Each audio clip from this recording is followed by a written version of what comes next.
పొంగులేటి గారు మీ శాఖ గురించే చెప్తాం, ఇంప్లిమెంట్ కాదండి. చెప్పండి, నేను చెప్తా. ఇల్లు కట్టిస్తున్నారు, 5 లక్షలు ఇస్తున్నారు, లాంచ్ చేశారు, ఎన్నికల కోడ్ వచ్చింది. ఇప్పుడు నిజంగా పర్ఫెక్ట్గా దాన్ని గ్రౌండ్ చేశాం.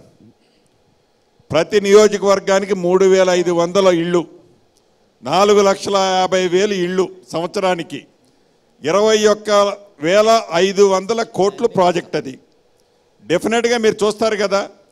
జూన్ 6వ తారీఖో 7వ తారీఖో కోడ్ అయిపోతుంది, 9వ తారీఖు కోడ్ అయిన తర్వాత యుద్ధ ప్రాతిపదిక మీద పార్లు బట్టి మేము ఇళ్ళు పౌండ్ శంకుస్థాపన చేసి చేయకపోతే అప్పుడు అడగండి. పొంగులేటి గారు అరే మీరు అప్పుడే మీరు ఇంత సీనియర్, మీరు జర్నలిస్టులు కదండి. మరి 10 సంవత్సరాల్లో వాళ్ళు ఇతరులు డబుల్ బెడ్రూమ్ ఇవ్వబోతే ఇక్కడ కూర్చోబెట్టిన హరీష్ రావు గారిని ఎప్పుడు నిగదీయకుండా 100 రోజులకు వచ్చిన మా ప్రభుత్వాన్ని చేయలేదని మీరు నిర్ణయించడం. మీకు తెలియని ఆన్సర్ కాదు.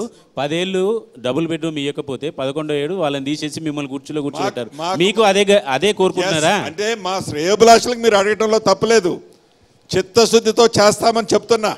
అప్పుడే ఏదో 50% అంటే 2.5 సంవత్సరాలు 3 సంవత్సరాలు దాటిపోతే మళ్ళా మేము ఎలక్షన్ స్టెంట్ కోసం ఆ రోజు మీద ఏదైనా ఫౌండేషన్లు వేస్తే మన్ను విమర్శించితే అర్థం ఉంది వాళ్ళు. అరే మేము ప్రభుత్వం 9వ తారీఖు నాడు ప్రమాణ స్వీకారం అసెంబ్లీ సాక్షిగా చేస్తుంటే ఆ రోజు నుంచి గవర్నర్ స్పీచ్ మీద ధన్యవాదాలు తెలిపే దాంట్లో నుంచి నువ్వు ఎత్తుకుంటుంటివి విమర్శలు. దిగిపోతుంది నేను కూర్చుంటున్నటువంటివి ఏంది అది? చెప్పారు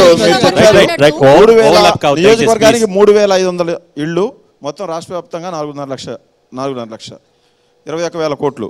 మీరు బడ్జెట్లో 7,000 కోట్లు 7,400 కోట్లు పెట్టారు. మిగతా డబ్బులు ఎక్కడి నుంచి చేస్తారు? చాలా వాల్యూడ్ క్వశ్చన్ మీరు రేజ్ చేశారు. మొన్న బడ్జెట్ అన్నది అది ఫైనల్ బడ్జెట్ కాదు, మేము అడాక్ బడ్జెటే మేము పెట్టుకుంది. రేపు ఫైనల్ బడ్జెట్లో డెఫినెట్గా 21,500 కోట్లు మేము చూపిస్తాం. మీ మొత్తం బడ్జెట్ రెవెన్యూ 2,20,000 కోట్లు అండి. మొన్న చూసుకున్నా అంతకుముందు చూసుకున్నా కూడా 10% 15% ఎవరి ఇయర్ గ్రోత్ ఉంది. కానీ మీరు 2,75,000 కోట్లకు బడ్జెట్ పెట్టారు, అంటే దాదాపు 50,000 కోట్లు ఎక్స్ట్రా పెట్టారు. ఏ పథకాలు ఎత్తేస్తారు, ఏ పథకాలు కట్ చేస్తారు డబ్బులు? ఈ ప్రభుత్వానికి ఒక పూర్తి ఆలోచన ఉంది. ఈ ప్రభుత్వానికి కాళేశ్వరం ప్రాజెక్టు లాంటి దోచుకునే ప్రాజెక్టులు ఈ ప్రభుత్వం చేసే ఉద్దేశం లేదు. ఈ ప్రభుత్వానికి మేజర్ సేవింగ్స్ అటువంటి ప్రాజెక్టులో నుంచి తీసుకురాబోతుంది. ఈ ప్రభుత్వానికి చిత్తశుద్ధి ఉంది.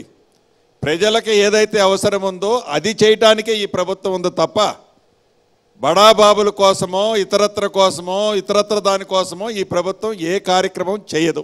డబ్బును బడ్జెట్ లో చూపించేసి చెప్పిన విషయాలలోనే మహాలక్ష్మి పథకానికి సంబంధించి 300 కోట్లు రిలీజ్ చేశామని చెప్పారు. కానీ ఇదే వేదిక మీద హరీష్ రావు గారు మాట్లాడుతూ మేము ఏదైతే బడ్జెట్లో పెట్టిన ఆర్టీసీకి ఇవ్వాల్సిన బడ్జెట్లో పెట్టిన 1,500 కోట్ల నుంచే 300 కోట్లను ఇచ్చారు తప్పితే మహాలక్ష్మికి స్పెసిఫిక్గా తెలంగాణ ప్రభుత్వం ఇప్పుడు వచ్చిన తెలంగాణ ప్రభుత్వం మాత్రం విడుదల చేసింది ఏం లేదు అని చెప్తున్నారు. ఇంకొకటి ఆసరా పెన్షన్లకు సంబంధించి 1 నెల ఎగ్గొట్టేశారు, ఇదెక్కడి 6 గ్యారంటీల స్కీము అనేసి ప్రశ్నిస్తారు. దానికి మీరేం చెప్తారు? సో ఆర్టీసీ దాంట్లో హరీష్ రావు గారు మాట్లాడితే ఆ టైంలో నేను అన్న జర్నీలో ఉండు అది క్వశ్చన్ మీరు ఎవరో రేజ్ చేసింది విన్నాను. మేము పెట్టాము బడ్జెట్లో అన్నారు. అసలు మీ బడ్జెట్ ఎప్పుడు పెట్టారు? ఈ బడ్జెట్కి మీరు పెట్టిన బడ్జెట్కి అసలు లింక్ ఏంది? ఈ బడ్జెట్ వచ్చేదానికి కదా పెట్టింది. మేము పెట్టామనేది ఏంది? మీరు ఈ బడ్జెట్ పెట్టింది ఈ ప్రభుత్వం పెట్టింది మొన్న, అది మొన్న మార్చి నుంచి ఇంప్లిమెంటేషన్కి వచ్చింది.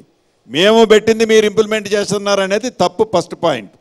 రెండవది, ఏదైతే ఆర్టీసీకి పెట్టామో ఇది పెట్టాము అది పెట్టామన్నారు, మేము ప్రొవిజనల్గా పెట్టాం. రేపొద్దున ఎక్సెస్ ఏదైనా ఉన్నా కూడా డెఫినెట్గా ఓవరాల్లో మేము అడ్జస్ట్ చేసి ఇచ్చిన గ్యారంటీలని ఎక్కడ ఒక్క అడుగు కూడా మేము వెనక్కేసే ప్రసక్తి ఉండదు. డెఫినెట్గా ఈ ప్రభుత్వం ఇచ్చిన మాట ఇచ్చిన గ్యారంటీని ఫుల్ఫిల్ చేస్తుంది. సార్ ప్రతిపక్షాలవి ఉట్టి ఆరోపణలే అనుకుందాం, కానీ మీ 100 రోజుల పాలనలో ప్రజలు హ్యాపీగా ఉన్నారని మీరు అనుకుంటున్నారా? ఒకవేళ ఉంటే ఈ వ్యతిరేకత ఎందుకు వస్తుంది? మార్పు రావాలి, కాంగ్రెస్ రావాలి అన్న వాళ్ళే ఈరోజు సోషల్ మీడియాలో విపరీతంగా ట్రోల్ చేస్తున్నారు. కాంగ్రెస్ వచ్చింది, కరెంటు పోయిందని. చాలా చోట్ల వ్యవసాయ బావుల దగ్గర ట్యాంకర్లను తీసుకొచ్చి వాటర్ వేయడం లాంటివి ట్రోల్ చేస్తున్నారు. మీరు చెప్తున్నటువంటి ఫ్రీ బస్ పైన కూడా చాలా గొడవలు వస్తున్నాయి. మహిళలే అంటున్నారు, ఎందుకు ఇచ్చారా బాబు ఈ ఫ్రీ బస్సు, లేకపోయినా చాలా బాగుండేది అని చెప్పి. అంటే మీరు చెప్పిన ఈ 6 గ్యారంటీలను చూసి ఓటేసిన జనాల నుంచే ఈ 6 గ్యారెంటీలపైన వ్యతిరేకత కూడా వస్తున్నట్టుంది.